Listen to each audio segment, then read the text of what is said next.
César, tens a palavra para encerrar a discussão da proposta de alteração estatutária. Camaradas, quando o camarada Duarte Cordeiro... Pois, agora também é complicado, mas eu de qualquer modo queria vincar. Quando o camarada Duarte Cordeiro veio falar comigo para discutirmos a forma como deveríamos abordar a revisão estatutária, eu pedi-lhe se ele me daria a oportunidade para fazer o encerramento.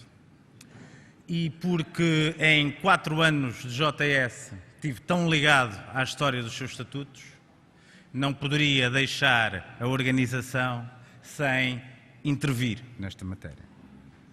Apesar do camarada João Pina ter retirado a sua proposta, eu acho que não é demais falarmos sobre as cotas e explicar, pelo menos a minha opinião, a razão pela qual nós devemos defender as cotas.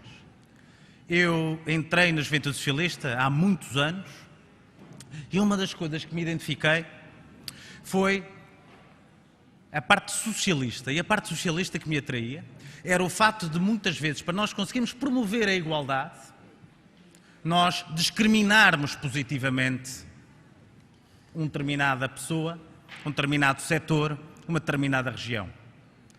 Como açoriano que sou, sempre fui habituado ao problema da insularidade e ao facto de, para nós, por exemplo, o nível das oportunidades ser diferente devido à nossa insularidade. E sempre reivindiquei cá fora que fosse feita uma discriminação positiva ao nível das transferências, ao nível dos direitos. Eu vejo a obra do Partido Socialista e vejo muita gente criticar obras como as SCUTs, por exemplo, em que não são as próprias regiões que são beneficiadas por essas SCUTs que as pagam. Porquê?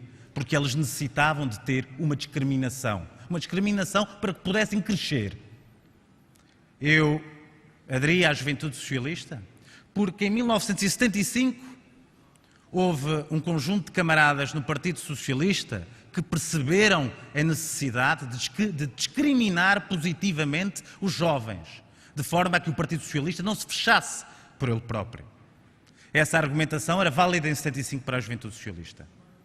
Pois, se em 75 havia bem mais de 5% de jovens no Partido Socialista, eu acredito que 5% de mulheres nos órgãos do Partido Socialista, da Juventude Socialista, sejam algo que necessitem de uma discriminação positiva.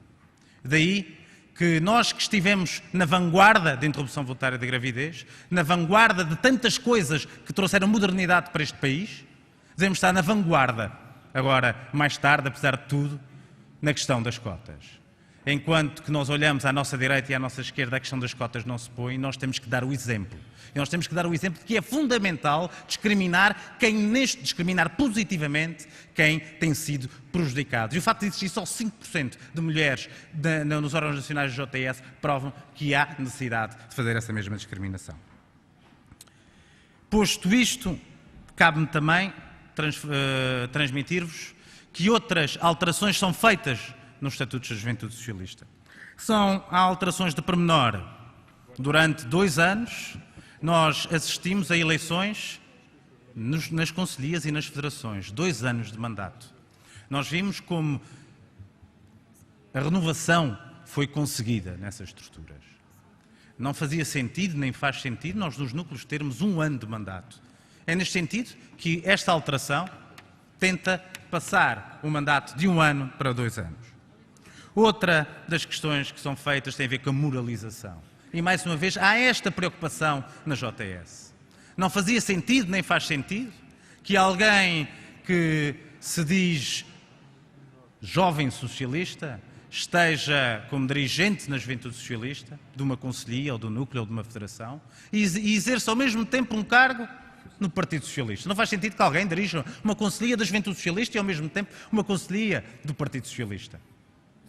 Se alguém quer se dedicar à Juventude Socialista, então que o faça. E o faça a tempo inteiro. E não utilize a Juventude Socialista para conseguir alcançar os seus anseios no Partido Socialista.